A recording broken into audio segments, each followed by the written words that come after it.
السلام علیکم ورحمۃ اللہ وبرکاتہ۔ آپ دیکھ رہے ہیں اوڈھیا RHN چینل۔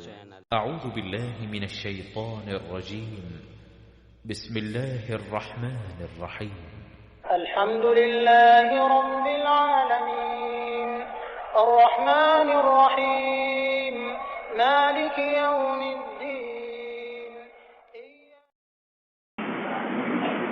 نحمده ونستعينه ونستغفره ونعوذ بالله من شرور أنفسنا ومن سيئات أعمالنا، من يهده الله فلا مضل له ومن يضلل فلا هادي له، وأشهد أن لا إله إلا الله وحده لا شريك له، وأشهد أن محمدا عبده ورسوله۔ يا أيها الذين آمنوا اتقوا الله حق تقاته ولا تموتن إلا وأنتم مسلمون۔ يا أيها الناس اتقوا ربكم الذي خلقكم من نفس واحدة وخلق منها زوجها وبث منهما رجالا كثيرا ونساء، واتقوا الله الذي تساءلون به والأرحام إن الله كان عليكم رقيبا۔ يا أيها الذين آمنوا اتقوا الله وقولوا قولا سديدا يصلح لكم أعمالكم ويغفر لكم ذنوبكم، ومن يطع الله ورسوله فقد فاز فوزا عظيما۔ أما بعد، فإن خير الحديث كتاب الله، وخير الهدي هدي محمد صلى الله عليه وسلم، وشر الأمور محدثاتها، وكل محدثة بدعة، وكل بدعة ضلالة، وكل ضلالة في النار۔ أعوذ بالله من الشيطان الرجيم، بسم الله الرحمن الرحيم۔ فأما من خاف مقام ربه ونهى النفس عن الهوى فإن الجنة هي المأوى، وأما من طغى وآثر الحياة الدنيا فإن الجحيم هي المأوى۔ معزز حاضرین جمعہ،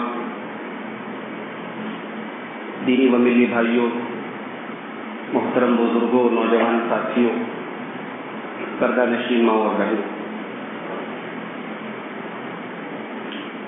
دنیا کے ہر ملک میں کچھ قاعدے ہوتے ہیں، کچھ قانون ہوتے ہیں، کچھ اصول ہوتے ہیں، اور دنیا کا ہر ملک ان قاعدوں اور قانون کو توڑنے والوں کو سزا دیتا ہے۔ ہم سڑک پہ چلتے ہیں، سڑک پہ آپ نے دیکھا ہوگا کہیں کہیں اسپیڈ لمٹ لکھی ہوتی ہے، کہیں لکھا ہے 60 کلومیٹر، کہیں لکھا ہے 50 کلومیٹر، کہیں لکھا ہے 20 کلومیٹر۔ یہ جو اسپیڈ لمٹ لکھی ہوتی ہے، یہ اس بات کی علامت ہوتی ہے، اس بات کی نشانی ہوتی ہے کہ آپ کی گاڑی کی اسپیڈ اس حد کے آگے نہ جائے۔ ہمارے انڈیا میں تو بہت زیادہ سختی نہیں ہے اس بارے میں، اور ملکوں میں بہت زیادہ سختی ہے۔ سعودی عرب میں اگر اسپیڈ لمٹ لکھی ہے اور آپ نے گاڑی کراس کر لی تو 50 سے لے کر کے 60,000 انڈین کرنسی جرمانہ ہے وہاں پہ۔ ایک معمولی انڈیا پاکستان کا جو ڈرائیور ہوتا ہے، جو وہاں گاڑی ڈرائیو کرتا ہے، وہ بیچارہ اگر کبھی غلطی سے اسپیڈ کی جو لمٹ ہے وہ کراس کر جائے، کہیں 60 کی اسپیڈ میں گاڑی چلانی چاہیے، وہ 80 میں چلا دے، تو جگہ جگہ وہاں کیمرے لگے ہوئے ہیں، اور کیمرے فوراً فوٹو کھینچ لیتے ہیں، اور آدمی کے موبائل پر میسج آ جاتا ہے کہ آپ نے غلط گاڑی چلائی ہے، آپ کے اوپر اتنا فائن لگایا گیا، اتنا جرمانہ لگایا گیا۔ اس کی مہینے کی تنخواہ سے کہیں زیادہ اس کے اوپر جرمانہ لگ جاتا ہے۔ تو جیسے دنیا میں ہر چیز کی کچھ لمٹس ہیں، ہماری شریعت میں بھی بہت ساری چیزوں کی لمٹس بتائی گئی، حد بتائی گئی، سیمائیں بتائی گئی کہ ان سیماؤں کو کراس نہیں کرنا ہے، ان حدوں کو پار نہیں کرنا ہے۔ میں نے قرآن کریم کے 30ویں پارے کی 2 آیتیں آپ کے سامنے پڑھی ہیں۔ 2-3 آیتیں آپ کے سامنے پڑھی ہیں. ان آیتوں کے اندر یہی بات بتائی گئی ہے کہ اللہ تعالیٰ کے یہاں کامیاب کون ہونے والا اور ناکام کون ہونے والا ہے. فَأَمَّا مَنْ خَافَ مَقَامَ رَبِّهِ وَنَهَى النَّفْسَ عَنِ الْهَوَىٰ، جو اپنے رب کے سامنے کھڑا ہونے سے ڈر گیا، جس کے دل میں یہ احساس پیدا ہو گیا کہ کل اللہ کی بارگاہ میں کھڑے ہونا ہے، حساب دینا ہے. وَنَهَى النَّفْسَ عَنِ الْهَوَىٰ، اور جس نے اپنی خواہشات نفس سے اپنے آپ کو بچا لیا، اپنے من کی خواہشات سے اپنے آپ کو بچا کر کے رکھا.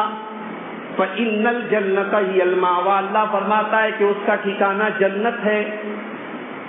وَأَمَّا مَنْ طَغَىٰ، اور جس نے حد کو کراس کیا، اللہ تعالیٰ کی بنائی ہوئی حدوں کو پار کر گیا، اللہ تعالیٰ کی بنائی ہوئی لمٹس کو کراس کر گیا. وَآثَرَ الْحَيَاةَ الدُّنْيَا، اور دنیا کی زندگی کو اس نے آخرت کے اوپر ترجیح دے دی. فَإِنَّ الْجَحِيمَ هِيَ الْمَأْوَىٰ، اللہ فرماتا ہے کہ اس کا ٹھکانہ جہنم ہے. ایک حدیث اپنے ذہن میں رکھیے، امام حاکم رحمۃ اللہ علیہ اپنی مستدرک حاکم کے اندر اور امام دارقطنی اپنی سنن کے اندر یہ حدیث لائے. حدیث صحیح ہے. اللہ کے پیارے نبی صلی اللہ علیہ وسلم فرماتے ہیں ان اللہ فرض فرائض فلا تضيعوها، اللہ تعالیٰ نے کچھ چیزوں کو فرض کیا ہے، تو جن چیزوں کو اللہ نے فرض کیا ہے خبردار ان کے بارے میں تم لاپرواہی نہ کرنا، ان کو برباد نہ کرنا. وَحَدَّ حُدُودًا فَلَا تَعْتَدُوهَا، اور اللہ تعالیٰ نے کچھ حدیں بنائی ہیں، کچھ لمٹس بنائی ہیں، کچھ سیمائیں بنائی ہیں، اللہ کی بنائی ہوئی سیماؤں کو تم پار مت کرنا. وَحَرَّمَ أَشْيَاءَ فَلَا تَنْتَهِكُوهَا، اور اللہ تعالیٰ نے کچھ چیزوں کو حرام کیا ہے، اللہ کی حرام کی ہوئی چیزوں کو کبھی تم مت کرنا. وَسَكَتَ عَنْ أَشْيَاءَ، اور اللہ تعالیٰ کچھ چیزوں کے بارے میں خاموش ہے، اس کے بارے میں کچھ نہیں بتایا گیا کہ حلال ہے یا حرام ہے، جائز ہے یا ناجائز ہے. رحمتاً لکم، اللہ تعالیٰ نے اگر کچھ چیزوں کے بارے میں خاموشی اختیار کیے تو تمہارے اوپر رحمت کرتے ہوئے. من غیر نسیان، اللہ بھولا نہیں، ایسا نہیں کہ اللہ بھول گیا بتانا. اللہ تعالیٰ نے رحمت اپنی کرتے ہوئے ان چیزوں کے بارے میں خاموشی اختیار کی ہے. فلا تبحثوا عنہا، تو جن چیزوں کے بارے میں اللہ تعالیٰ نے خاموشی اختیار کی ہے ان کے بارے میں بہت زیادہ پڑتال مت کرو، بہت زیادہ جانچ مت کرو. اس حدیث پاک کے اندر 4 چیزیں بتائی گئی. اس میں دوسری چیز یہ بتائی کہ اللہ تعالیٰ کی حدوں کو پار مت کرو. اللہ تعالیٰ نے ہر چیز کی ایک حد بنائی، اس حد کو اگر بندہ پار کرتا ہے تو اپنے ایمان کے ساتھ وہ اپنے ایمان کو خطرے میں ڈالتا ہے. اسی لیے اللہ تعالیٰ سورہ توبہ کے اندر ایمان والوں کی 9 کوالٹیز بیان کرتا ہے، 9 صفات بیان کرتا ہے. التائبون العابدون الحامدون السائحون الراکعون الساجدون الآمرون بالمعروف والناہون عن المنکر والحافظون لحدود اللہ. 9 صفتیں اللہ نے بیان کی کہ میرے نیک بندے کون ہیں؟ توبہ کرنے والے، اللہ کی عبادت کرنے والے، اللہ کی تعریف کرنے والے، روزہ رکھنے والے، رکوع کرنے والے، سجدہ کرنے والے، نیکی کا حکم دینے والے، برائی سے روکنے والے. اور 9ویں کوالٹی کیا بیان کی؟ والحافظون لحدود اللہ، اللہ کی حدوں کی حفاظت کرنے والے، اللہ کے قانون کی حفاظت کرنے والے، اللہ نے جہاں روک دیا وہیں پر رک جانے والے. وبشر المؤمنین، اللہ فرماتا ہے کہ ایسے ایمان والوں کو بشارت سنا. اس کا مطلب یہ ہوا کہ اللہ تعالیٰ کی حدوں میں اگر آدمی نہیں ہے تو ایمان سے ہاتھ دھو سکتا ہے. ایمان کی حفاظت اسی میں ہے کہ اللہ کی حدوں کی حفاظت کی جائے. ابھی رمضان کا مہینہ گزرا ہے. قرآن کریم کے دوسرے پارے میں اللہ تعالیٰ نے رمضان کے روزوں کا ذکر کیا ہے. روزے کا ذکر کرنے کے بعد اعتکاف کا ذکر کیا ہے. اعتکاف کا ذکر کرتے ہوئے اللہ نے فرمایا وَتِلْكَ حُدُودُ اللَّهِ فَلَا تَقْرَبُوهَا، اے میرے بندو یہ جو روزہ کے مسائل بیان کیے جا رہے ہیں، اعتکاف کے مسائل بیان کیے جا رہے ہیں، یہ اللہ کی حدیں ہیں، تم ان کے قریب بھی نہ جاؤ. یہ نہیں کہ پار مت کرو. اگر آدمی بارڈر کے پاس جائے گا تو ڈر ہے کہ بارڈر کراس کر سکتا ہے. اللہ تعالیٰ نے کہا کہ بارڈر کے قریب بھی مت جاؤ. وَتِلْكَ حُدُودُ اللَّهِ, اللہ کی حدوں کے قریب, فَلَا تَقْرَبُوهَا, اللہ کی حدوں کے قریب بھی مت جاؤ. اور آگے بڑھیے. سورہ نساء کے اندر وراثت کے مسائل بیان کیے. بیٹی کو کتنا حصہ ملے گا, بیٹے کو کتنا ملے گا, ماں کو کتنا ملے گا, باپ کو سب کا حق حصہ بیان کیا. اس کے بعد فرمایا وَتِلْكَ حُدُودُ اللَّهِ, یہ جو ہم نے حق حصے بیان کیے ہیں, مردوں کے عورتوں کے جو حقوق اور حصے بیان کیے ہیں, وَتِلْكَ حُدُودُ اللَّهِ, ان کو تم ہلکے میں مت لینا. یہ اللہ کی حدیں ہیں, یہ اللہ کا قانون ہے, اس کو توڑنا نہیں, اس کو کراس نہیں کرنا. یعنی اس کا تعلق بھی اللہ تعالیٰ کی حد سے. اور آگے بڑھیے. قرآن کریم کے 28ویں پارے میں ایک سورت ہے, سورہ طلاق. اس کی پہلی آیت میں طلاق کا مسئلہ بیان کیا گیا کہ طلاق کیسے دی جائے, کب دی جائے. طلاق کا مسئلہ بیان کرنے کے بعد اللہ نے فرمایا وَتِلْكَ حُدُودُ اللَّهِ, یہ اللہ کی حدیں ہیں. وَمَن يَتَعَدَّ حُدُودَ اللَّهِ فَقَدْ ظَلَمَ نَفْسَهُ, جس نے اللہ کی حدوں کو کراس کیا اس نے اپنے اوپر ظلم کیا. تو ہر چیز میں اللہ تعالیٰ کی حد میں رہنا ہے, لمٹس میں رہنا ہے, سیما کے اندر رہنا ہے. اگر حد کو کراس کیا تو خرابی وہیں سے شروع. مثال کے طور پر زبان ہے, چھوٹی سی چیز ہے, لیکن اس زبان کی ایک حد ہے, ایک سیما ہے. اس حد کے باہر اگر زبان آدمی استعمال کرے, کسی کی عزت و آبرو کو اچھالے, جھوٹ بولے, غیبت کرے, چغلی کرے, تو ظاہر سی بات ہے کہ اللہ تعالیٰ کی زبان کے بارے میں بتائی گئی حد کو کراس کرنا ہے. اور آدمی یہ بات یاد رکھے کہ زبان سے جو کچھ بھی بول رہا ہے سب ریکارڈ ہو رہا ہے. اللہ نے فرمایا سورہ قاف کے اندر ما یلفظ من قول الا لدیہ رقیب عتید, تیری زبان سے جو کچھ بھی نکل رہا ہے سب ریکارڈ کیا جا رہا ہے, میرے فرشتے سب ریکارڈ کر رہے ہیں. تو زبان سے آدمی کیا بول رہا ہے سوچ سمجھ کے بولے. اسی لیے اللہ کے نبی صلی اللہ علیہ وسلم فرمایا من کان یؤمن باللہ والیوم الآخر فلیقل خیرا او لیصمت, جو آدمی اللہ کے اوپر ایمان رکھتا ہے, قیامت کے دن کے اوپر ایمان رکھتا ہے, وہ بولے تو اچھی بات بولے ورنہ چپ رہے. آدمی چپ رہے یہ چلے گا, لیکن فالتو بولے, بکواس کرے, گالی بکے, غیبت بکے, چغلی کرے, اس کی پرمیشن نہیں کی جاتی. اس لیے کہ یہ زبان کی جو حد ہے اس حد کو آدمی پالنا. اسی طریقے سے کان ہے, آنکھیں, ان سب کی ایک حد ہے. آنکھوں سے آدمی اگر غلط چیزیں دیکھ رہا ہے, کانوں سے غلط باتیں سن رہا ہے, یہ کان کی جو اللہ نے حد بنائی ہے اس حد کو کراس کر رہا ہے. آنکھوں کی جو حد بنائی ہے اس حد کو پار کر رہا ہے. وَلَا تَقْفُ مَا لَيْسَ لَكَ بِهِ عِلْمٌ إِنَّ السَّمْعَ وَالْبَصَرَ وَالْفُؤَادَ كُلُّ أُولَٰئِكَ كَانَ عَنْهُ مَسْئُولًا. میرے بندے, تیری آنکھوں کی ہم نے ایک حد بنائی, تیرے کان کی ہم نے ایک حد بنائی, تیرے سوچنے سمجھنے کی ایک حد بنائی ہے, تو اس حد کے پار, اس حد کو پار نہ کریں. ان السمع والبصر والفؤاد كل اولئک کان عنہ مسئولا, سب کا جواب دینا پڑے گا, سب کا حساب دینا. شرمگاہ ہے, شرمگاہ کے استعمال کی ایک حد بتائی گئی, اور وہ حد کیا ہے, وہ نکاح ہے. کہ آدمی جوان ہو گیا, بالغ ہو گیا, اس کے اندر خواہشات ہیں, ان خواہشات کو پراپر جگہ پہ استعمال کرے, نکاح کر لے, شادی کر لے. اب اس حد کو اگر کوئی کراس کرتا ہے تو اللہ نے کیا فرمایا, فَمَنِ ابْتَغَىٰ وَرَاءَ ذَٰلِكَ فَأُولَٰئِكَ هُمُ الْعَادُونَ. نکاح کے علاوہ, بیوی کے علاوہ اگر شرمگاہ کا استعمال غلط طریقے سے اللہ کی بنائی ہوئی حدوں کے باہر اگر کوئی کرتا ہے, فرمایا فَأُولَٰئِكَ هُمُ الْعَادُونَ, وہی لوگ حد سے تجاوز کرنے والے ہیں, وہی لوگ اللہ کے قانون کو توڑنے والے ہیں. اسی لیے اللہ کے پیارے نبی جناب محمد رسول اللہ صلی اللہ علیہ وسلم فرماتے ہیں من یضمن لی ما بین لحییہ وما بین رجلیہ اضمن لہ الجنہ, جو مجھے دو چیزوں کی گارنٹی دے دے, ضمانت دے دے, میں اسے جنت کی ضمانت دیتا ہوں. کون سی دو چیزیں؟ زبان اور شرمگاہ کی حفاظت کی گارنٹی دے دے, میں جنت کی حفاظت کی گارنٹی. اسی طریقے سے آدمی کھانا کھاتا ہے, پانی پیتا ہے, کپڑا پہنتا ہے, اس کی بھی ایک حد ہے.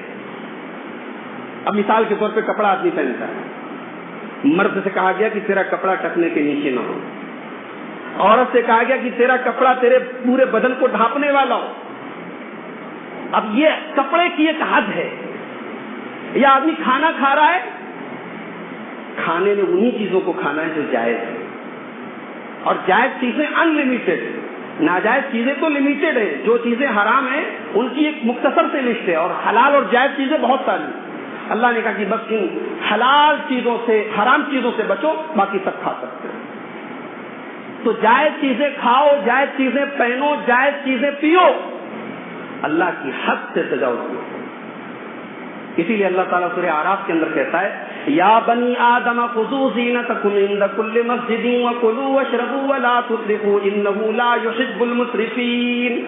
اے آدم کے بیٹو، جب تم مسجد میں جایا کرو نماز ادا کرنے کے لیے تو اپنی زینت اپنا لو، ڈھنگ کے کپڑے پہن کر کے آؤ، اچھے صاف ستھرے بن کر کے آؤ۔ بعض صحابہ کرام مزدور تھے، غریب تھے، اب وہ جو کارخانے میں جو کپڑا پہنتے ہیں، میلا کچیلا ہے، داغ وغیرہ لگے، وہ پہن کر کے مسجد میں آ گئے۔ اللہ کے نبی صلی اللہ علیہ وسلم نے ناگواری کا اظہار کیا، اور خاص طور سے جمعہ کے دن کے بارے میں آپ نے فرمایا کہ کیا آدمی کو اتنا بھی انسان سے نہیں ہوتا کہ وہ جمعہ کے دن آئے تو ڈھنگ کے کپڑے پہن کر کے آئے؟ تو یہاں کہا گیا کہ جب مسجد میں آؤ تو ڈھنگ کے کپڑے پہن کر کے آؤ، زینت اپنا کر کے آؤ۔ وَكُلُوا وَاشْرَبُوا، اور خوب کھاؤ خوب پیو، کوئی رکاوٹ نہیں ہے، کوئی روک ٹوک نہیں ہے۔ وَلَا تُسْرِفُوا، لیکن دیکھو اسراف نہ کرنا، فضول خرچی نہ کرنا۔ اب آدمی کھانے پہ تلا ہے، اتنا کھا رہا ہے پیٹ خراب ہو رہا ہے۔ کچھ لوگ ہوتے ہیں ان کے منہ سے ہمیشہ کھانے کی بات نکلتی رہتی ہے، نامناسب بات۔ کھانا زندگی کے شیڈیول میں سے ایک چیز ہے، کھانا زندگی کا مقصد نہیں ہے۔ تو کہا کہ کھاؤ پیو لیکن فضول خرچی مت کرو، انہ لا یحب المسرفین، اللہ فضول خرچی کرنے والوں کو پسند نہیں کرتا۔ اسی لیے اللہ کے پیارے نبی صلی اللہ علیہ وسلم فرماتے ہیں ما ملأ آدمی وعاء شرا من بطن، انسان کے پیٹ سے برا کوئی برتن نہیں ہے۔ دنیا کا ہر برتن بھر جاتا ہے، انسان کا پیٹ بہت مشکل سے بھرتا ہے۔ کہا کہ انسان کے پیٹ سے برا کوئی برتن نہیں۔ انسان اپنے اس پیٹ کے برتن میں سوچ سمجھ کر کے چیزوں کو ڈالے، اندھا دھند کھانا پینا نہ کرے۔ فرمایا کہ آدمی کے پیٹ سے برا کوئی برتن نہیں۔ بحسب ابن آدم اکلات یقمن صلبہ، انسان کے لیے چند لقمے کافی ہے جس سے اس کی پیٹ سیدھی رہے۔ انسان اتنا ہی کھانا کھائے جس میں اس کی باڈی مینٹین رہے، اس کا بدن مینٹین رہے، بہت زیادہ کھانا نہ کھائے۔ پھر فرمایا کہ اگر بڑے شوقین ہو کھانے کے فَإِنْ كَانَ لَا مَحَالَةَ، اگر کھانا ہی ہے تو اپنے پیٹ کے 3 حصے کر لو، فَثُلُثٌ لِطَعَامِهِ وَثُلُثٌ لِشَرَابِهِ وَثُلُثٌ لِنَفَسِهِ، اپنے پیٹ کے 3 حصے کر لو، ایک حصہ کھانے کے لیے، ایک حصہ پانی کے لیے، اور ایک حصہ سانس لینے کے لیے، زندگی گزارنے کے لیے۔ تو کھانے کی، پینے کی اور پہننے کی بھی ایک حد ہے۔ اسی طریقے سے ہماری شریعت میں محبت کی بھی ایک حد ہے۔ ماں باپ سے بڑی محبت ہے، بے شک ہونی چاہیے، مگر ایک لمحہ ایسا بھی آتا ہے جب ماں باپ کی محبت کی ایک حد ہے۔ وَإِن جَاهَدَاكَ عَلَىٰ أَن تُشْرِكَ بِي مَا لَيْسَ لَكَ بِهِ عِلْمٌ فَلَا تُطِعْهُمَا۔ ماں باپ اللہ کے بعد اس دنیا میں ہمارے اوپر سب سے بڑھ کر کے کسی کا احسان ہوتا ہے تو ماں باپ کا ہوتا ہے۔ اس لیے اللہ نے قرآن میں اپنے حق کے بعد اکثر جگہ ماں باپ کے حق کا ذکر کیا، لیکن یہاں کہا گیا اگر ماں باپ بھی تمہیں شرک کی تعلیم دے، تمہارے عقیدے کو بگاڑنے کی کوشش کرے تو ان کی یہ غلط بات نہ سمجھو۔ محبت ہے ماں باپ کی، مگر اس محبت کی ایک حد ہے۔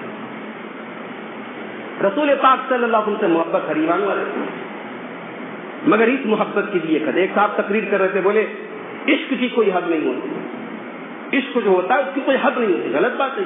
پہلی بات تو عشق بولنا ہی نہیں چاہیے رسول کے لیے، عشق کا لفظ نہیں بولنا چاہیے رسول کے لیے، محبت کا لفظ قرآن اور محبت رسول کی بھی ایک حد ہے۔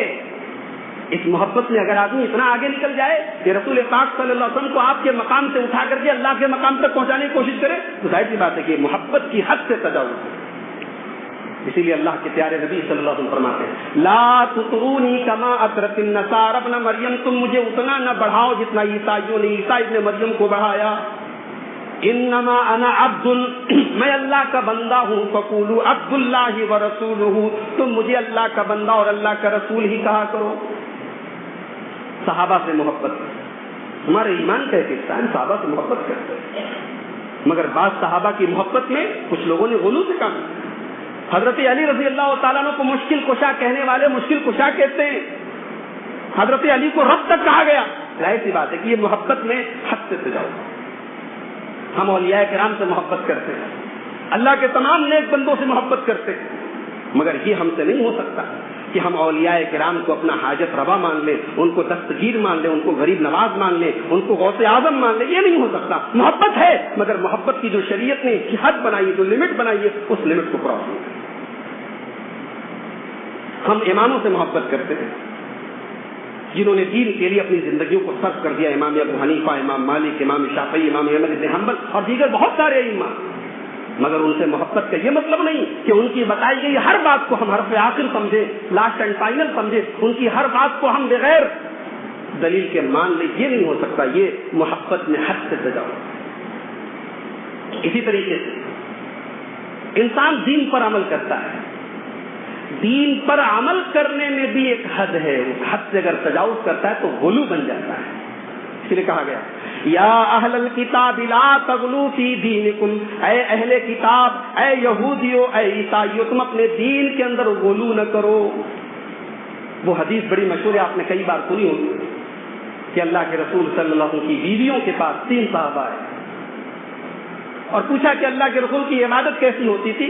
جب ان کو پتا چلا تو انہیں اللہ کے رسول کی عبادت بہت کم محسوس ہوئی، تو ان تینوں میں سے ایک نے کہا کہ آج کے بعد میں رات بھر نماز پڑھوں گا، ایک نے کہا میں ہمیشہ روزہ رکھوں گا، ایک نے کہا میں شادی نہیں کروں گا۔ تو اپنی جانکاری کے حساب سے تو انہوں نے کوئی غلط کام نہیں کیا، انہوں نے دین پر عمل کرنے کی کوشش کی، میں رات بھر نماز پڑھوں گا، ہمیشہ روزہ رکھوں گا، شادی نہیں کروں گا، بال بچوں کے چکر میں نہیں پڑوں گا۔ مگر اللہ کے نبی صلی اللہ علیہ وسلم نے ان کو خبردار کیا کہ یہ غلط ہے۔ آپ نے کہا یہ میرا طریقہ نہیں ہے، یہ دین کے اندر حد سے تجاوز ہے، یہ غلو ہے، یہ تشدد ہے، یہ دین کے اندر بیجا سختی ہے۔ ایک ہوتی ہے کہ دین کے اندر جہاں سختی کی ضرورت ہے وہاں سختی ہونی چاہیے، وہی نماز کی پابندی ہے، ضروری ہے۔ کوئی آدمی نماز نہیں پڑھتا ہے، نماز کا پابند نہیں ہے، تو اس کو منع کیا جائے گا، اس کو سمجھایا جائے گا، قرآن و حدیث کی باتیں اس کو سمجھائی جائے گی۔ یہ نہیں کہا جائے بھائی تم بہت زیادہ سختی مت کرو، جو نماز نہیں پڑھ رہا اس کو چھوڑ دو۔ یا کوئی آدمی داڑھی نہیں رکھتا ہے، داڑھی چھیلتا ہے، داڑھی صاف کرتا ہے، اب اس کو ہم کہیں کہ نہیں صاحب داڑھی کی بات مت کرو، تشدد کی بات مت کرو۔ دین پر عمل کرنا تشدد نہیں ہے، لیکن دین پر عمل شریعت کی حدوں میں رہ کر کے کرنا ہے۔ اگر شریعت کی حد کے باہر جائیں گے تو غلو ہو جائے گا۔ اسی لیے مسلم شریف کی روایت اللہ کے نبی نے فرمایا ہلک المتنطعون ہلک المتنطعون ہلک المتنطعون، دین میں سختی کرنے والے ہلاک ہو گئے، دین میں تشدد کرنے والے ہلاک ہو گئے، دین میں بیجا سختی کرنے والے ہلاک ہو گئے۔ 3 بار آپ نے رکھا۔ یہاں جو اللہ کے رسول نے لفظ استعمال کیا ہے متنطعون، سختی کرنے والے، اس کا مطلب کیا ہے؟ علماء نے لکھا اس کا 4 مطلب ہے۔ دین میں سختی کرنے کا 4 مطلب ہے۔ ایک مطلب تو یہ ہے کہ آدمی عبادت کے سلسلے میں بلا وجہ کی مشقت اختیار کرے۔ مثال کے طور پہ مسجد میں پنکھا لگا ہے، اب پنکھا چالو بھی ہو سکتا ہے، لائٹ موجود ہے، اب وہ صاحب پنکھے کے نیچے کھڑے ہو کے نماز نہیں پڑھیں گے، باہر پڑھیں۔ کیوں صاحب؟ ارے صحابہ تھوڑی پنکھے کے نیچے نماز پڑھتے ہیں، اس میں زیادہ ثواب ملے گا، تھوڑا پسینہ آئے گا، تھوڑی گرمی ملے گی، زیادہ ثواب ملے گا۔ یہ بے جا سکتی ہے، یہ اپنے آپ کو مشقت میں ڈالنا۔ آپ سفر میں ہیں، سفر میں روزہ آپ کے اوپر معاف ہے، روزے کی قضا آپ بعد میں کر سکتے ہیں۔ اب آپ گرمی کا موسم ہے، پیاس سے برا حال ہے، سفر میں آپ ہیں، لیکن آپ روزہ نہیں توڑ رہے ہیں۔ کیوں صاحب؟ ارے نہیں روزہ نہیں توڑیں گے، لوگ کیا کہیں؟ یہ بے جا سکتی ہے، یہ دین کے اندر تشدد۔ اور دین کے اندر تشدد کا دوسرا مطلب یہ ہے کہ جس چیز کو اللہ تعالیٰ نے حلال اور جائز کیا اس کو حرام کر دیا جائے، یہ بھی دین کے اندر تشدد ہے۔ ایک تو ہوتا ہے کہ اللہ نے کسی چیز کو حرام کیا ہے، شراب حرام ہے، کوئی پی رہا ہے، وہ غلط ہے، زنا حرام ہے، کوئی کر رہا ہے، غلط ہے، لیکن اللہ تعالیٰ کی جائز کی ہوئی چیز کو ناجائز کر دینا یہ بھی بہت بڑا گناہ ہے، اور یہ بھی اہل کتاب کی گمراہیوں کا ایک سبب ہے۔ تو دین کے اندر سختی کا ایک مطلب یہ بھی ہے کہ اللہ تعالیٰ نے جس چیز کو حلال اور جائز کیا ہم حرام کر، اور دین کے اندر سختی کا ایک مطلب یہ بھی کہ دین کے اندر نئی نئی چیزیں، نئی نئی عبادتیں نکالی جائیں۔ اور دین کے اندر سختی کا ایک مطلب یہ بھی ہے کہ آدمی بات کرنے میں بہت تکلف سے کام لے، بہت تکلف سے کام لے، بڑی چکنی چپڑی باتیں کریں، لیکن باتیں بے وزن ہوں، بے دلیل ہوں، بے بنیاد ہوں، تو ایسی باتوں کا کوئی مطلب نہیں ہے۔ آدمی کی بات بڑی پرتکلف ہے، بڑی دیکھنے میں بڑی شاندار ہے، لیکن دلیل سے خالی ہے، ایسی بات بے وزن ہے، اور یہ بھی دین کے اندر تکلف اور تنقع میں شامل ہے۔ ہمارا دین آسانی کا دین ہے میرے بھائی، ہم دنیا میں آسانی کے لیے آئے۔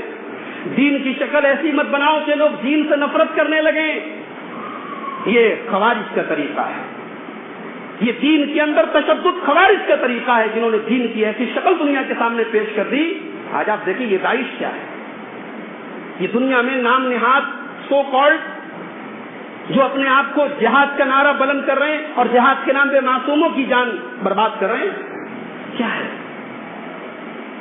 یہ؟ دین کی انہوں نے ایسی شکل بگاڑ دی کہ آج ایک غیر مسلم کو دین کے بارے میں سمجھانا مشکل ہے۔ اسی لیے اللہ کے نبی نے صحابہ سے کہا کہ تم دنیا میں انما بعثتم مبشرین، تم دنیا میں خوشخبری سنانے کے لیے آئے ہو، ولم تبعثوا منفرین، تم نفرت پیدا کرنے کے لیے نہیں آئے۔ ابھی ہمارے ملک کے حالات بہت گڑبڑ چل رہے ہیں۔ ابھی آپ دیکھیں اس ہفتے کا بڑا دردناک واقعہ جھارکھنڈ کے اندر جو ہم نے سنا اور دیکھا، تبریز انصاری نام کا ایک نوجوان، غریب نوجوان، بیچارہ مزدوری کرتا ہے، جھارکھنڈ کا رہنے والا ہے، پونا کے اندر ویلڈنگ کا کام کرتا ہے، گھر آیا تھا عید کی چھٹی منانے، ابھی 4-5 مہینہ پہلے غالباً اس کی شادی ہوئی۔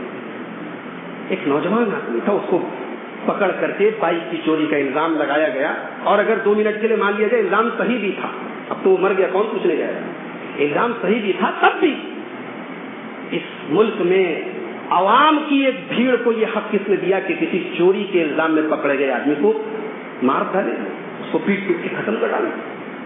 اور اب جو اور باتیں آگے آ رہی ہیں کہ اس کو تو وہ زندہ تھا، پولیس کی کسٹڈی میں، پولیس نے اپنی کسٹڈی میں رکھا، پھر وہاں سے اس کو اس کے مرنے کی اس کی لاش ملی، یہ تو بہت افسوسناک بات ہے میرے پاس۔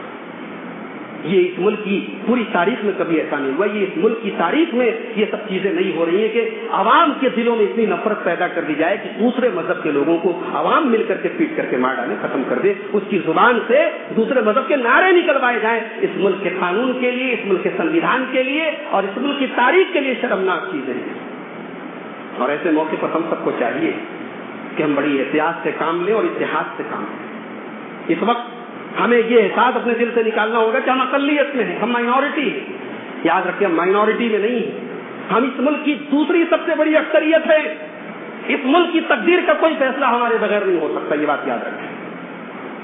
ہم اتنے لاچار اور مجبور ہو جائے کہ ہمارا کوئی بھائی مار دیا جائے اور ہمیں کوئی فرق نہ پڑے، ہمیں اس کے خلاف آواز اٹھانی چاہیے، یہاں سے لے کر پارلیمنٹ تک آواز اٹھانی چاہیے۔ اللہ تعالیٰ اس کی مغفرت فرمائے، اس کے گھر والوں کو صبر عطا فرمائے، اور مزید اس قسم کے حادثات سے ہمارے ملک کی حفاظت فرمائے۔ تو دین میں تشدد بڑی خراب چیز ہے میرے بھائی، دین پر عمل کرنے کی بھی ایک حد ہے، اس کو فروغ دیں۔ سوال کرنے کی بھی ایک حد ہے، لوگ سوال کرتے ہیں علماء سے، سوال کا مقصد کیا ہے؟ بعض اوقات ایسا ہوتا ہے ایک عالم آیا، آپ نے سوال کیا، معتبر عالم ہے، آپ نے سوال کر لیا، جواب مل گیا، اب وہی سوال دوسرے عالم سے، تیسرے عالم سے، یہ آپ کیا کر رہے ہیں؟ کیا علماء کا امتحان لے رہے ہیں؟ آپ کیا کر رہے ہیں؟ سوال کا مقصد کیا ہے؟ پھر سوال مولوی صاحب اگر ایسا ہو جائے تو کیا کیا جائے، ایسا ہو جائے تو کیا کیا جائے، یہ سلف کا طریقہ نہیں تھا کہ سوالوں کو فرض کر لیا جائے، ایسا ہو جائے ویسا ہو جائے، جب ہوگا تب دیکھا جائے گا، یہ فرض کر لیا جائے، یہ سپوز کر لیا جائے، یہ سلف کا طریقہ نہیں تھا۔ کہیں آپ محدثین کے طریقہ نہیں پائیں گے کہ سپوز کر لیا جائے، کیوں سپوز کریں گے بھیا؟ جب وہ سچویشن آئے گی تب اس کے بارے میں فیصلہ کیا جائے۔ تو فالتو قسم کے سوالات سے پرہیز کرو۔ اللہ کے رسول صلی اللہ علیہ وسلم نے فرمایا کہ 3 چیزوں کو اللہ تعالیٰ ناپسند کرتا ہے۔ نمبر 1 قیل و قال، فالتو بکواس کرنا، ادھر ادھر کی باتیں کرنا۔ دوسری چیز وکثرت السؤال، بہت زیادہ سوال کرنا، اور تیسری چیز واضاعت المال، مال کو برباد کرنا۔ تو سوال کرنے کی بھی ایک حد ہے، جاہل کی بھی ایک حد ہے۔ جو آدمی جاہل ہے، علوم شریعت سے ناواقف ہے، اب جاہل سے کسی کو برا نہیں مانا چاہیے۔ جب ہم جاہل بولتے ہیں تو عالم کے اپوزٹ میں جاہل بولتے ہیں۔ بھئی ایک آدمی عالم ہے، اب اس کے مقابلے میں جس کو شریعت کا اتنا علم نہیں ہے وہ جاہل ہے۔ یہاں جاہل کا وہ مطلب نہیں کہ کچھ جانتا ہی نہیں۔ تو آدمی اگر عالم نہیں ہے، غیر عالم ہے، تو اس کو بھی اپنی حدیں معلوم ہونی چاہیے۔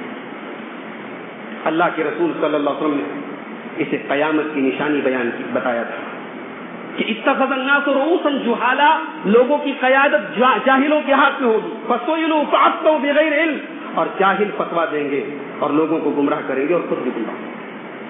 تو جاہلوں کو یہ بتایا گیا، جن کو معلوم نہیں ہے ان کو یہ بتایا گیا کہ جن کو معلوم ہے ان سے پوچھ لو، فاسألوا اہل الذکر ان کنتم لا تعلمون، تمہیں معلوم نہیں تو علماء سے سوال کرو۔ اللہ کے رسول نے فرمایا انما شفاء العی السؤال، نہ جاننے کا علاج سوال کرنا ہے، اپنے من سے فتوا نہ دو، اپنے من سے حلال اور حرام کا فیصلہ۔ آدمی جاہل ہے، کچھ نہیں جانتا، اور علماء سے کہہ رہا ہے کہ آپ حدیث لائیے میں چیک کر کے بتاؤں۔ اچھا، تو یہ سارے مدرسے، یہ ساری حدیث کی کتابیں، یہ بڑی بڑی لائبریریاں، یہ علم، یہ مدرسے، یہ ادارے سب بند کر دینے چاہیے اور آپ کے ہاتھ میں حدیث کی کتابیں سما دیں کہ آپ فیصلہ کریں کہ کون سی حدیث صحیح ہے، کون سی حدیث صحیح ہے۔ بہت بڑا المیہ ہے اس دور کا کہ لوگ علماء کے ہاتھ پکڑ کے پوچھتے ہیں مولوی صاحب آپ حدیث ہم کو دکھائیے، ہم فیصلہ کریں گے کہ حدیث صحیح ہے۔ اللہ تعالیٰ نے قرآن کریم میں فرمایا وَلَا تَقُولُوا لِمَا تَصِفُ أَلْسِنَتُكُمُ الْكَذِبَ هَذَا حَلَالٌ وَهَذَا حَرَامٌ، اپنی زبانوں سے فیصلہ مت کرو کہ یہ حلال ہے یہ حرام ہے، جس کو اللہ نے حلال کیا وہ حلال ہے، جس کو اللہ نے حرام کیا وہ حرام ہے۔ تو جاہل کی بھی ایک حد ہے، اس کو اپنی حد میں رکھیں۔ عالم کی بھی ایک حد ہے، عالم سے پوچھا جائے مولوی صاحب فلاں مسئلہ کیا ہے، عالم کو پتہ نہیں ہے، اب زبردستی جواب دے رہا ہے کہ ہاں ایسا کر لیا جائے، ویسے یہ غلط ہے، یہ سلف کا طریقہ نہیں ہے، صحابہ کا طریقہ نہیں۔ مسئلہ معلوم نہیں ہے، صاف بول دو لا ادری، میں نہیں جانتا۔ حضرت عمر بن عبدالعزیز رحمۃ اللہ علیہ کہا کرتے تھے من قال لا ادری فقد اخذ نصف العلم، جس نے کہا کہ میں نہیں جانتا اس نے آدھے علم کو اختیار کر لیا۔ آدھا علم یہی ہے کہ آدمی کہہ دے لا ادری، میں نہیں جانتا، آئی ڈونٹ نو، مجھے نہیں معلوم۔ آج کے اس دور میں یہ کہنا اپنی بہت بڑی توہین معلوم ہوتا، میں نہیں جانتا، اچھا اتنا بڑا عالم ہوں، اتنا بڑا میرا اتنا مقام ہے، میں نہیں جانتا، یہ میں کیسے بولوں۔ امام مالک رحمۃ اللہ علیہ کے پاس بڑی دور سے ایک آدمی چل کے آیا، مسئلہ پوچھا۔ امام مالک نے مسئلہ سنا، کہا لا ادری، میں نہیں جانتا۔ اس نے کہا سافرت البلاد، میں ہزاروں کلومیٹر دور سے آیا ہوں، اتنا لمبا سفر کر کے آیا ہوں، اور آپ کہہ رہے ہیں میں نہیں جانتا، میں کیا کروں؟ کہا کہ ارجع الی بلدک، اپنے گھر واپس جا، اپنے شہر واپس جا، اور لوگوں سے جا کے بتا دے کہ میں نے امام مالک سے یہ مسئلہ پوچھا تھا اور امام مالک نے کہا تھا لا ادری، میں نہیں جانتا۔ تو ایک عالم کو کی ایک حد ہے کہ وہ انہی چیزوں کا جواب دے جس کی اسے نالج ہے، جہاں اسے علم نہیں ہے وہاں مہلت مانگ لے، ٹائم مانگ لے۔ اور بڑا مشہور واقعہ ہے، موسیٰ علیہ السلام تقریر کر رہے تھے، اور موسیٰ علیہ السلام سے تقریر کے دوران کسی نے پوچھا کہ اے موسیٰ اس دور کا سب سے بڑا عالم کون ہے؟ حالانکہ اس دور کے سب سے بڑے عالم موسیٰ علیہ السلام ہی تھے۔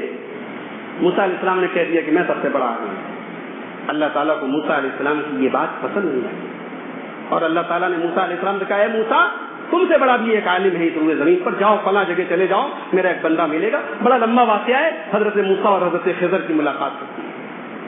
تو اللہ تعالیٰ کو کبھی یہ پسند نہیں کہ آدمی اپنے آپ کو سب سے بڑا عالم، وفوق کل ذی علم علیم، ہر عالم سے بڑا ایک عالم موجود ہے۔ تو جس چیز کی آپ کو نالج ہو اس کا فتوا دیں، اس کے بارے میں بتائیں، اور جس چیز کا علم نہ ہو وہی جواب دے دیں جو فرشتوں نے دیا تھا، لا علم لنا الا ما علمتنا انک انت العلیم الحکیم، پروردگار اتنا ہی ہمیں معلوم ہے جتنا تو نے ہمیں سکھایا ہے۔ اور ایک آخری چیز بیان کر کے بات ختم کرتا ہوں کہ علم کہاں سے حاصل کیا جائے، علم کس سے لیا جائے، اس کی بھی ایک حد ہے۔ دنیا میں ہم بچہ بیمار ہوتا ہے، ہر ایرے غیر نتو خیرے کے پاس نہیں جاتے، ہم ڈاکٹر کے پاس جاتے ہیں، ڈاکٹر بھی ماہر ڈاکٹر کے پاس جاتے ہیں۔ معمولی سردی بخار ہو الگ بات ہے، اگر سیریس بیماری ہو تو ہم ایرے غیر نتو خیرے کے پاس نہیں جاتے، ہم اسپیشلسٹ ڈاکٹر کے پاس جاتے ہیں۔ ہارٹ کا مسئلہ ہو ہارٹ کے ڈاکٹر کے پاس جاتے ہیں، شوگر کا مسئلہ ہو شوگر کے اسپیشلسٹ کے پاس جاتے ہیں۔ کیا دین اتنا معمولی ہے کہ کوئی بھی آدمی جس کے منہج کا پتہ نہیں، جس کے عقیدے کا پتہ نہیں، جس کے اساتذہ کا پتہ نہیں، اس نے فن پڑھا نہیں، اس نے حدیث پڑھی نہیں، اس نے تفسیر کی کتابیں پڑھی نہیں، وہ فتوا دے رہے ہیں، وہ کہہ رہا ہے یہ حلال ہے، وہ کہہ رہا ہے یہ حرام ہے، اور ہماری نظر میں بہت بڑا عالم ہے وہ۔ امام محمد ابن سیرین کہتے تھے ان ھذا العلم دین، شریعت کا علم دین کا علم ہے۔ شریعت اگر تم کسی سے لے رہے ہو، علم دین کسی سے لے رہے ہو تو دین حاصل کرو، فانظروا ممن تاخذون دینکم، لہذا سوچ سمجھ کر کے دین حاصل کرو۔ اور یہ بات یاد رکھیں، آج بہت سارے لوگ کہتے ہیں کہ ڈگری تو 40-50 سال سے ڈگری آئی ہے، ڈگری کہاں پہلے ڈگری ہوتی ہے۔ اسی علاقے کے ایک صاحب نے بہت پہلے مجھے ایک شعر سنایا تھا کہ جب سے آئی ہے ڈگری تب سے بات ہے بگڑی. واحد باتیں ہیں، یہ سب غلط باتیں ہیں. ڈگری کی کوئی حیثیت نہیں ہے. یہ ڈگری جامعہ سلفیہ، جامعہ اسلامیہ سنابل، جامعہ محمدیہ منصورہ مالیگاؤں، جامعہ اسلامیہ مدینہ منورہ جو ڈگری دیتا ہے وہ ایسے ہی دے دیتا ہے. آدمی 8 سال پڑھتا ہے، 10 سال پڑھتا ہے، حدیث کی کتابیں پڑھتا ہے، عربی زبان پڑھتا ہے، تفسیر کی کتابیں پڑھتا ہے، فقہ پڑھتا ہے، اصول فقہ پڑھتا ہے، 10 سال محنت کرتا ہے، تب جا کے جامعہ سلفیہ اسے سند دیتا ہے. اور یہ جو سند دی جاتی ہے نا، یہ کوئی آج کا طریقہ نہیں ہے. آج سے 700-800 سال پہلے کے امام گزرے ہیں. امام ابن العربی رحمۃ اللہ علیہ وہ کہا، انہوں نے اپنی کتاب کے اندر لکھا ہے ما زال السلف یزکون بعضهم بعضا. سلف کا طریقہ رہا ہے کہ وہ ایک دوسرے کا تزکیہ کرتے تھے، وہ بتاتے تھے ہاں یہ عالم ہے، اس سے علم حاصل کر سکتے ہو. اسی کو آج سند کی شکل دے دی گئی. ایک لڑکے کو سند دے دی گئی، یہ اس بات کی علامت ہے، ٹھیک ہے یہ ممبر و محراب سنبھال سکتا ہے، یہ خطبہ دے سکتا ہے، یہ تقریریں کر سکتا ہے. ایک آدمی کو افتاء کی سند دے دی گئی، یہ اس بات کی علامت ہے یہ فتویٰ دے سکتا ہے. یہ علماء جو سند دے رہے ہیں یہ وہی سلف کا طریقہ ہے. سلف ایک دوسرے کو تزکیہ دیتے ہیں. آپ محدثین کے یہاں دیکھیے، محدثین کے اجازت دیا جاتا ہے. ایک استاد ہے وہ حدیث پڑھا رہا ہے، تو اب جتنے لڑکوں کو حدیث پڑھا رہا ہے ان کو اجازت دیتا تھا. اجازت کا مطلب تم یہ حدیث مجھ سے بیان کر سکتے ہو. یہ سند سب کو نہیں دی جاتی تھی، جو پڑھتے تھے اس کے یہاں جو سند اجازت حاصل کرتے تھے ان کو دی جاتی تھی. اسی لیے امام مالک رحمۃ اللہ علیہ کہتے ہیں کہ 4 لوگوں سے علم حاصل نہ کیا جائے. 4 لوگوں سے علم حاصل نہ کیا جائے. نمبر 1 انصفی، بے وقوف آدمی سے، احمق آدمی سے، بالکل بے وقوف آدمی ہے، بڑی بڑی باتیں کر رہا ہے، ایسے آدمی سے علم حاصل نہ کیا. نمبر 2 وان صاحب ہوا، بدعتی سے نئی بات لے کے آیا ہے. آج بڑا مسئلہ یہ بھی ہے، فلاں صاحب کی تقریر میں نئی باتیں ہوتی ہیں لہذا ان کی تقریر اچھی ہے. اچھا، دین سیکھنے کا معیار یہ کب سے ہو گیا کہ باتیں نئی ہو؟ انداز نیا ہو سکتا ہے، اسلوب نیا ہو سکتا ہے، لیکن باتیں تو میرے خیال سے کبھی نہیں ہو سکتی، کیونکہ قرآن وہی ہے، حدیث وہی ہے. اگر انسان کسی کی تقریر سننے کا، کسی کی باتوں کو سننے کا یہ معیار بنا لے کہ اس کی باتیں نہیں ہوتی ہیں تو یہ تو گمراہی کی طرف لے کے جانے والی بات ہے. وان صاحب ہون یدعو الیہ، امام مالک کہتے ہیں بدعتی سے علم نہیں لیا جائے گا. نمبر 3 اس آدمی سے علم نہیں لیا جائے گا جو اپنی عام بات چیت میں جھوٹ بولتا ہے. اگرچہ رسول پر جھوٹ نہیں بولتا، جھوٹی حدیث بیان نہیں کرتا، لیکن پبلکلی اگر جھوٹ بول رہا ہے تو امام مالک کہتے ہیں ایسے آدمی کی حدیث نہیں لی. کیوں؟ کیونکہ جب پبلکلی جھوٹ بول سکتا ہے، عام بات چیت میں جھوٹ بول سکتا ہے، تو کیا پتا کہ دین کی بات بتانے میں بھی جھوٹ بول دے. اور نمبر 4 چوتھا آدمی جس سے علم نہیں لیا جائے گا، امام مالک کہتے ہیں وَرَجُلٌ ذُو صَلَاحٍ، ایک آدمی ہے بڑا نیک ہے، بڑا متقی ہے، بڑا پرہیزگار ہے، لا يعرف ما يحدث به، لیکن جو بیان کر رہا ہے خود اس کو اس کا علم نہیں ہے، اس کو پتہ ہی نہیں میں کیا بیان کر رہا ہوں. حدیث پڑھ رہا ہے، حدیث کے مفہوم سے ناواقف ہے، آیت پڑھ رہا ہے، آیت کے مفہوم سے ناواقف ہے. یہ میرے بھائیوں، یہ جو دور ہے، موجودہ دور، یہ بڑا خطرناک دور ہے. یہ آج انٹرنیٹ نے آج ہم سب کے موبائل کے ہمارے ہاتھوں میں آج پوری دنیا کو لا کے رکھ دیا ہے. آج کوئی بھی آدمی انٹرنیٹ پر بیان کر سکتا ہے، اس کی تقریریں یوٹیوب پر آ سکتی ہیں، اس کی تقریریں انٹرنیٹ پر آ سکتی ہیں. انٹرنیٹ پر کسی کی تقریروں کا آنا اس بات کی علامت نہیں ہے کہ وہ بہت بڑا عالم ہے. پہلے یہ پتا کرو اس کا عقیدہ کیا ہے، اس کا منہج کیا ہے، اور اس دور کے بڑے بڑے جو معتبر علماء ہیں انہوں نے کیا اس کو سند دی ہے، یا کم سے کم جیسے ہمارے اس دور میں شیخ ابو زید ضمیر ہے. شیخ ابو زید ضمیر کوئی کسی مدرسے کے فارغ نہیں ہے، ان کے پاس کسی مدرسے کی سند نہیں ہے، مگر اللہ کے اس بندے نے اپنی ذاتی صلاحیت سے، اپنی محنت سے، اپنی کوشش سے اتنی محنت کی.